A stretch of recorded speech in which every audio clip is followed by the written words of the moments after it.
समान नागरिक संहिता पर आदिवासी अड़े तो समझिए कैसे मुश्किलों में फंस सकती है बीजेपी। नमस्कार दोस्तों, मैं रतन सिंह और आप सभी का ट्रिगर न्यूज में स्वागत है। समान नागरिक संहिता पर प्रधानमंत्री नरेंद्र मोदी की पैरवी के बाद माना जा रहा है कि केंद्र सरकार इसे जल्द लागू कर सकती है। मोदी सरकार मानसून सत्र में ही यूजीसी विधेयक ला सकती है। विधि आयोग ने हाल ही में लोगों से नागरिक संहिता पर राय मांगी थी। देश भर से अब तक 8.5 लाख लोगों ने इस पर अपना विचार भी साझा किया है। समान नागरिक संहिता बीजेपी का कोर मुद्दा रहा है और स्थापना के वक्त से ही पार्टी इसे उठाती रही है। जानकारों का मानना है कि मंडल की राजनीति में घिरी बीजेपी 2024 से पहले यूसीसी को लागू कर ब्रांड हिंदुत्व को और मजबूत करना चाहती है, जिसे चुनाव 80 हिंदू वर्सेस 20 मुसलमान का हो जाए। हालांकि आदिवासियों और पूर्वोत्तरों के लोगों के विरोध ने बीजेपी की एक देश एक विधान के नारों की मुश्किलें खड़ी कर दी हैं। झारखंड के 30 आदिवासी संगठनों ने बयान जारी कर कहा है कि विधि आयोग से इसे वापस लेने के लिए कहेंगे। आदिवासी नेताओं का कहना है कि समान नागरिक संहिता अगर लागू होती है तो इसे उनकी प्रथागत परंपराएं खत्म हो जाएगी। साथ ही जमीन से जुड़े छोटा नागपुर टेनिस एक्ट और संथाल परगना टेनिस एक्ट पर इसका असर होगा। आदिवासी संगठनों के विरोध पर बीजेपी के बड़े नेताओं ने फिलहाल चुप्पी साध रखी है। राजनीतिक जानकारों का कहना है कि अगर आदिवासी समाज इसका विरोध करता है तो बीजेपी को नफा से ज्यादा सियासी नुकसान हो सकता है। आइए समझते हैं कि समान नागरिक संहिता के विरोध में आदिवासी क्यों। शादी, बच्चा गोद लेना, दहेज आदि प्रथागत परंपराओं पर असर होगा। आदिवासी समाज पर हिंदू मैरिज एक्ट लागू नहीं होता है। आदिवासी समाज में महिलाओं को संपत्ति का समान अधिकार नहीं है। इसे लागू होने से यह पूरी तरह खत्म हो जाएगा। आदिवासियों को ग्राम स्तर पर पैसा अधिनियम के तहत कई अधिकार मिले हैं, जो नागरिक संहिता लागू होने से खत्म हो सकता है।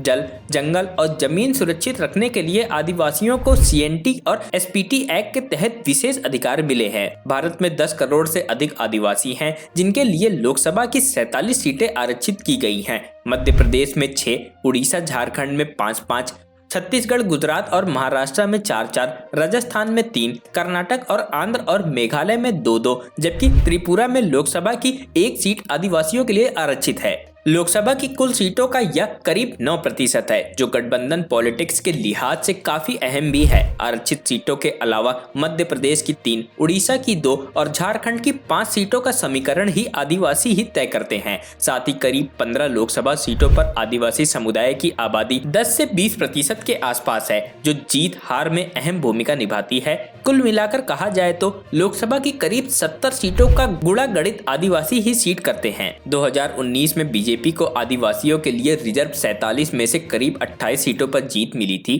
मध्य प्रदेश, गुजरात, कर्नाटक, राजस्थान और त्रिपुरा में बीजेपी को आदिवासियों के लिए आरक्षित सभी सीटों पर जीत मिली थी। 2014 के चुनाव में भी बीजेपी को 26 सीटों पर जीत मिली थी।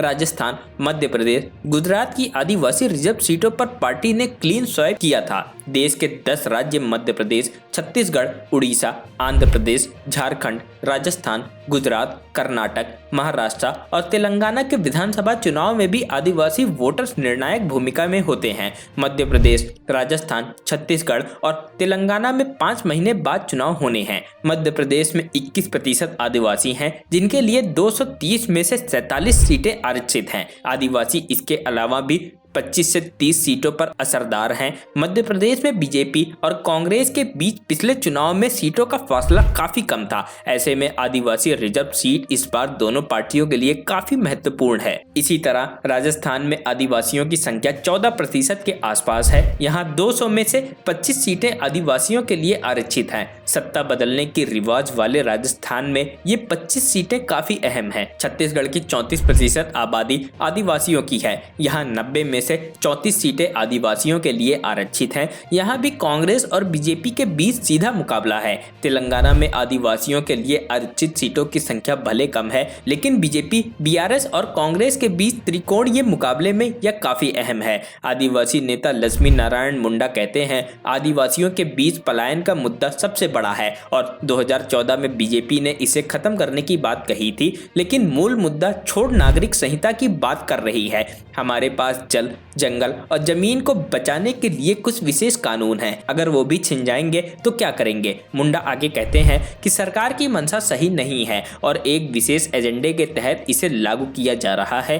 5 जुलाई को झारखंड के आदिवासी समुदाय राजभवन के सामने धरने पर बैठेंगे। मध्य प्रदेश के आदिवासी के लिए काम कर रहे सोशल एक्टिविस्ट परमजीत बताते हैं, आदिवासियों के बीच धीरे धीरे यह मुद्दा पहुंच रहा है और लोग इसके विरोध में उतर रहे हैं। परंपरा के साथ साथ जमीन का मामला सबसे महत्वपूर्ण है। परमजीत के मुताबिक आदिवासियों को डर है कि छोटा नागपुर टेनिस एक्ट और संथाल परगना टेनिस एक्ट को समान नागरिक संहिता के जरिए खत्म किया जा सकता है। इन दोनों कानून के मुताबिक आदिवासियों के जमीन को गैर आदिवासी नहीं खरीद सकते हैं। आदिवासियों के लिए काम करने वाली झाबुआ की दुर्गा दीदी कहती हैं, आदिवासी जमीन को लेकर ज्यादा संवेदनशील होते हैं और नागरिक संहिता के मसले पर उनके भीतर सरकार के खिलाफ निगेटिव नैरेटिव बना हुआ है। इसे अगर सरकार खत्म नहीं कर पाई तो नुकसान संभव है। परमजीत झारखंड का उदाहरण देते हैं, यहाँ CNT कानून में संशोधन की कोशिशों की वजह से रघुबर सरकार चुनाव हार गई। समान नागरिक संहिता का विरोध पूर्वोत्तर में भी शुरू हो गया है।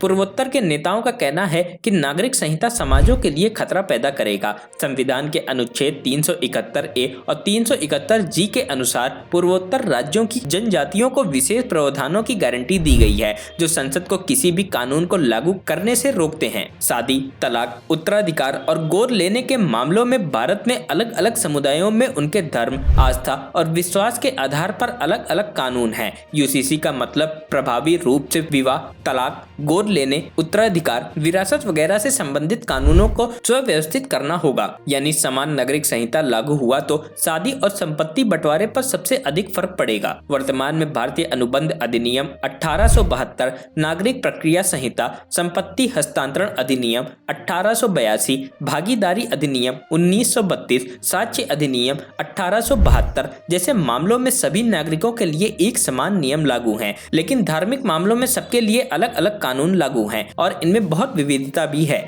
देश में सिर्फ गोवा एक ऐसा राज्य है जहां पर समान नागरिक कानून लागू है। फिर रिपोर्ट ट्रिगर न्यूज।